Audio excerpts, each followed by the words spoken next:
Greetings fanboys and fangirls. Jared here with another video review from Fanboys Forever. Today we're going to be having a look at the Masters of the Universe Origins Teela and Zoar 2-pack.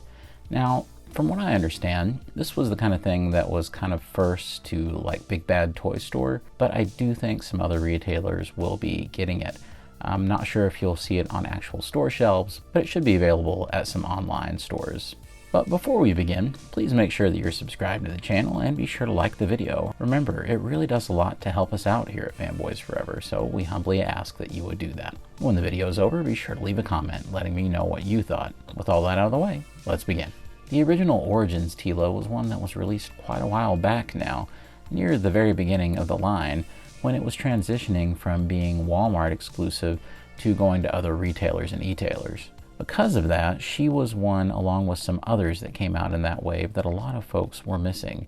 So it does appear that this set is in response to that and trying to get her back out there. It also provided Mattel with a good opportunity to do a few little updates and tweaks on Teela, while also getting out Zoar, the classic bird form for the sorceress. For whatever reason, and I can't put my finger on it, I really didn't expect this set, although I suppose I should have. Let's go ahead and look at the packaging. As you can see, we have another beautiful illustration at the top. This is something that the Origins figures just keeps winning on, and it's probably some of the most beautiful packaging in modern toy history, and definitely the prettiest thing you'll see in the toy aisle or at an e-tailer today. There's so much retro goodness here that you even have an illustration of a kid playing with Zoar. I just think that's so funny, and it's not the kind of thing that you see anymore on a lot of these packages. Even on the side, you have things like tiny little dinosaurs, and even more exciting, side of a mountain. In case you missed it, Castle Grayskull is up here as a part of the art. Have some lovely artwork at the back, and definitely hints at another set that may be coming pretty soon. It says Teela and Zoar share a special connection, each tied in spirit to the Eternian goddess. At the bottom, it just gives you some explanations about how to apply the battle pack. And of course a cross-sell for the other stuff available right now. And in case it's ever relevant, here is the UPC in case you need it. All right, let's go ahead and get Teela and Zoar out of the packaging. And here she is, everybody's favorite character whose dad changes based on what continuity you follow, Teela. So let's go ahead and discuss. First things first, we can tell right away that Mattel has made some pretty prominent changes to the original. It's not really worth talking about unless we go ahead and bring out the original to compare it to. The original release was definitely more muted in color palette, which of course will be the most obvious difference right away. And of course that was for good reason, because the original figure very much does have those muted colors.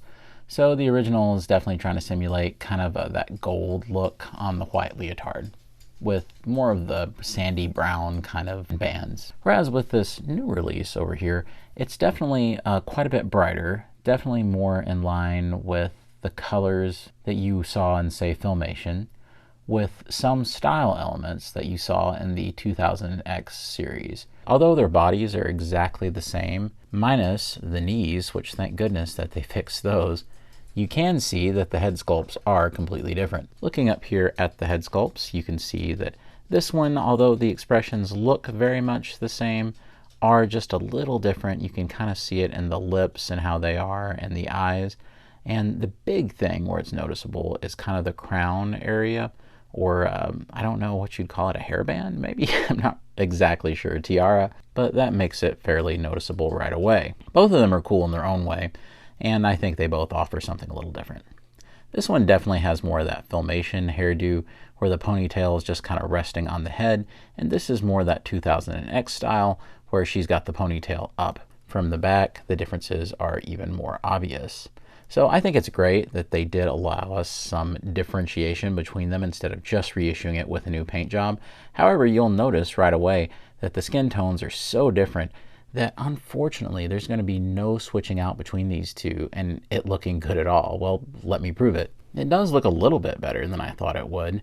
Maybe her foundation is a little different than her tan. I don't know. And although you can get away with that one, maybe can't hardly get away with this one. It is, we'll just say bizarre. Beyond that, the differences really just boil down to paint. Aside from the far superior new knee sculpts, these were just strange, to say the least. And then on the boots, you can see that there's been quite a nice update with the white fur over the brown boots. Overall, I'm not necessarily sure which one you would say is better. I think it's more of a case of just different, and each one kind of brings something a little different to the table. It all depends on the whole vibe of your display. I would definitely say that this one is a little more animated seeming and this one is more retro seeming, but beyond that, it's not really a difference of better or worse. It's just different. Of course, the articulation really hasn't changed at all since that original release.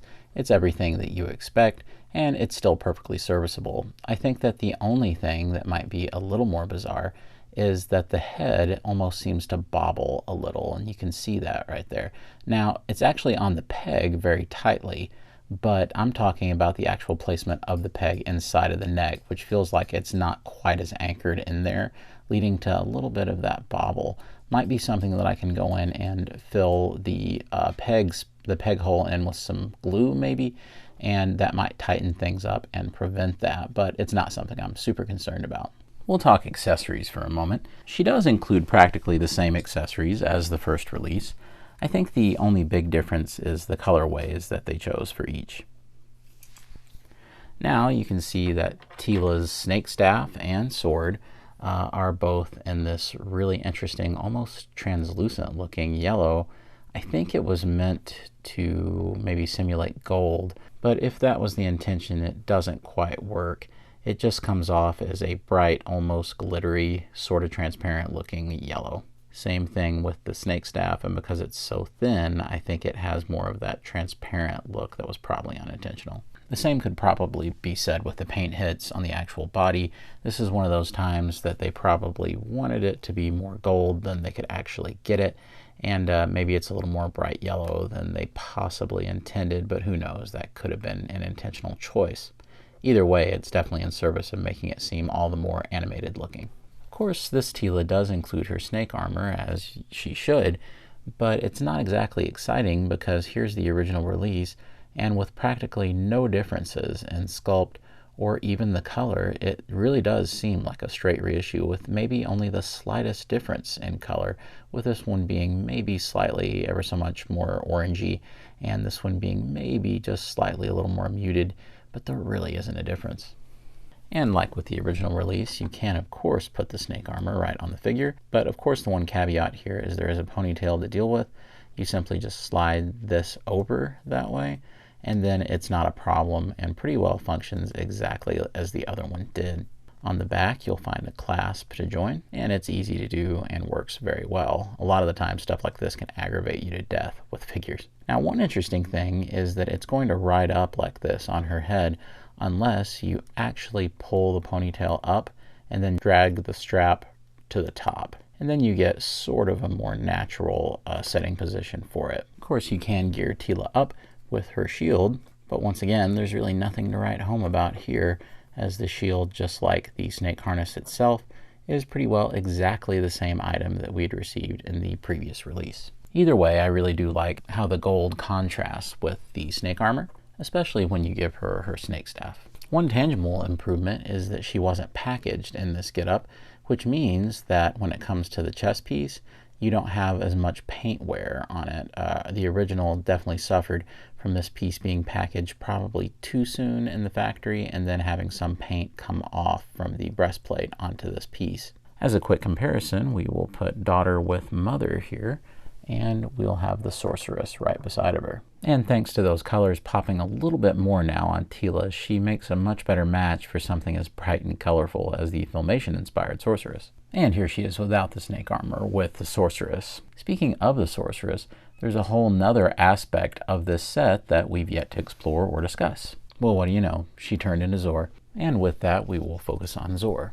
So the very first thing to discuss is this cool purge that's actually inspired by the vintage item. I was surprised with how well this worked and how well that the talons could hook right into it. This is a really great way to display it, and definitely the way that I will have Zoar displayed in Castle Grayskull. As for the actual sculpt of Zoar herself, you can see that they've really done a great job with those fiery oranges and bright blues, and it really is a nice match for the sorceress, as we'll soon see. You can see that they've really not spared any of the detail all around. I think the one thing that would have been cool is if there were some articulation points. I thought for sure that you would be able to turn these legs right here or something, but no, it turns out those are static to deal with the action feature. But wait, there's more. As you can see, we do have the battle pack that you can put right over Zoar. Now, you can see that this works really well up at the front. It takes a little more effort to get it on the back of the tail, and you will have to kind of flex these pieces out a little. But of course, I do caution you to be careful since this is soft rubber. You can see that once that's on there, you are good to go. And even with the backpack on, you can see that the action feature still works pretty well. You can actually unsnap this if you wish and actually open up the battle pack like that. Now, funny enough, there was like a little bit of paint right there that got on Zoar, so I will have to clean that off. The one shame is that they didn't take this opportunity to have anything fire off or to have this fire off or any kind of missiles or other action features that may have just expanded the playability of this a little. So it kind of makes it feel like a display piece, but at least you do have the cool action feature. And just to show you, this is of course how you clamp the talons down over top of the perch. One unfortunate thing about that perch is that it's a little unbalanced, so you do have to kind of finesse it when you attach it there. But overall, it does work really well and usually doesn't really give me too many problems. I would say that the great thing about this set is it really does give an excellent opportunity for anybody who needs Teela and doesn't want to pay an arm and a leg for an Origins version. This is a great update to that original, while also doing some things to distinguish it and make it a little more like Filmation, while also leaning into some of the 2000X tropes as well, kind of just making this a general animation Teela. However, with that, it kind of tries to please everyone and may have the unfortunate side effect of not pleasing either camp, because of course I know that there's some folks that would have just liked new head sculpt, dead-on Filmation Teela, and then there's some folks that would have liked the more 2000X-like version. Rather than be that nitpicky though, I would rather just enjoy what we've got here, and I think it's an excellent way for folks that missed out to own Teela. Well friends, I certainly hope that you've enjoyed this special look at Teela and Zoar. If you want one of these, of course you can find it at Big Bad Toy Store, so be sure to check that out. I believe that the set retails for about $30, $29.99. With that being said, as always, God bless you and yours, and I'll see you on Fanboys Forever. Fanboy out.